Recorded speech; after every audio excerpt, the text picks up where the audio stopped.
અમદાવાદ શહેરમાં અલગ અલગ વિસ્તારમાં એપ્લિકેશનના માધ્યમથી ગંજીપાનો ઓનલાઈન જુગાર રમતા 8 આરોપીઓની સાયબર ક્રાઇમે ધરપકડ કરી છે।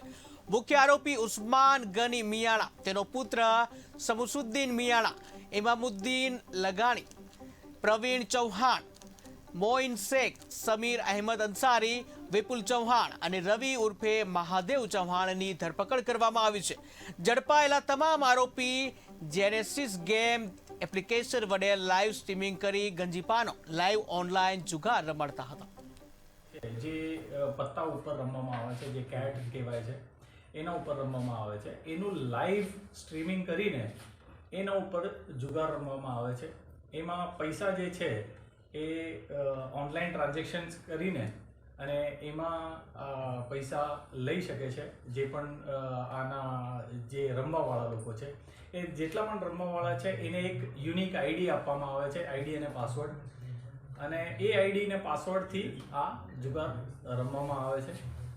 આ જુગારના જે લોકો રમે છે એને બહુ જ સ્પેસિફિક ઇન્સ્ટ્રક્શન આપવામાં આવી હતી કે તમારે આ જે જુગાર છે એ કોઈ પણ બંધ મકાનની અંદર બેસીને રમવાનો છે, રોડ ઉપર કે કોઈ બીજી જગ્યાએ આ પ્રકારનો જુગાર રમવાનો નથી।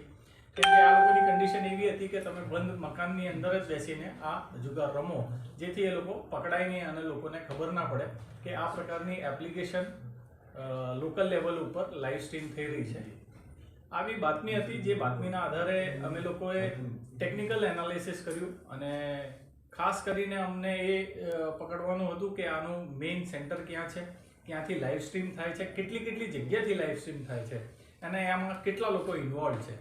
એટલે અમે લોકોએ ટીમ બનાવી, એમાં 2 ઇન્સ્પેક્ટર અને 7 પોલીસ સબ ઇન્સ્પેક્ટર્સ અને માણસો સાથે અમે લોકોએ ટેકનિકલી આઈડેન્ટિફાઈ કર્યા કે કયા કયા સ્પોટ ઉપર આ લાઈવ સ્ટ્રીમ થાય છે, જેમાં વાડજ, દુધેશ્વર, શાહપુર, દરિયાપુર, મણિનગર, શાહીબાગ, આવી જગ્યાઓ ઉપરથી ઇન્ટરનેટનો જે બ્રોડબેન્ડ છે એનો યુઝ કરીને આ લોકો લાઈવ સ્ટ્રીમ કરતા હતા અને એનો ઉપર જુગાર રમાડતા હતા। આનું કમિશન એટલે આ લોકોને રમવાનું જે પેટર્ન છે તીર્યું છે, જે રીતના એ લોકોની પેટર્ન એવી છે કે જેટલા પૈસા એ લોકોએ રમાડ્યા હોય એમાં એ લોકો જીતી શકે છે ને કે હારી શકે છે। એટલે સપોઝ 500 રૂપિયા એમને લગાડ્યા હોય તો જીત્યા હોય તો સીધા ડબલ એમને 1000 રૂપિયા મળતા હતા, અને જો હારી જાય તો એ 500 રૂપિયા આ લોકોના એકાઉન્ટમાં, જે રમાડવાવાળા છે એ લોકોના એકાઉન્ટમાં આવી જતા હતા। રમાડતો હતો, પણ હવે દરેક જગ્યા ઉપર આ પ્રકારે રેડ થાય છે અને એક સાથે આટલા બધા લોકોને બેસાડવાની કોઈ સુવિધા કે આવા પ્રકારની કોઈ સિચ્યુએશન ઊભી થાય એનાથી તરત પોલીસને પણ જાણકારી મળે છે।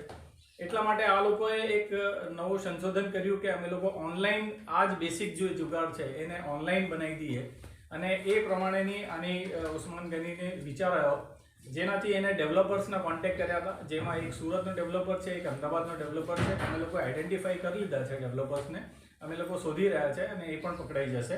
જે લોકોએ આના કહેવાથી આ પ્રકારની એક એપ્લિકેશન બનાવી અને જેની અંદર આ પ્રકારની ફેસિલિટી કરવામાં આવી કે તમે જે જુગાર રમાડે છે એને તમે લાઈવ સ્ટ્રીમ કરી શકો છો અને કન્ટિન્યુ એ લોકો રમતા રહે છે, અને જેને જુગાર રમવાનો હશે એ લોકો એ આઈડીથી એન્ટ્રી કરીને અને જેટલા પૈસાનો રિચાર્જ કરશે એટલા રૂપિયાનો એ લોકો અંદર એપ્લિકેશનની અંદર જઈને જુગાર રમી શકે। કેટલા લોકો જોડાયેલા છે? આશરે 8-9 મહિનાથી ચલાવી રહ્યા છે આ લોકો, અને હાલમાં જ એ લોકોએ નવી પણ એક એપ્લિકેશન બનાવી છે, અને આ એપ્લિકેશન બનાવવા પાછળનો ખર્ચ આ લોકો 2.5 લાખ રૂપિયાથી 5 લાખ રૂપિયા સુધીની ખર્ચો આપતા હતા। પહેલાં જે પ્રાઇમરી એપ્લિકેશન રેડી થઈ જાય એના પૈસા છે, અને પછી એ એપ્લિકેશનને કન્ટિન્યુ રાખવા માટે એ લોકો દર મહિને 25,000-50,000 રૂપિયા ચાર્જ કરતા હતા। સર્વર સેન્ટર કોઈ જગ્યા પર હતું અને વ્યાપ કેટલો હતો? નેશન વાઇડ હતું? એ સર્વર જે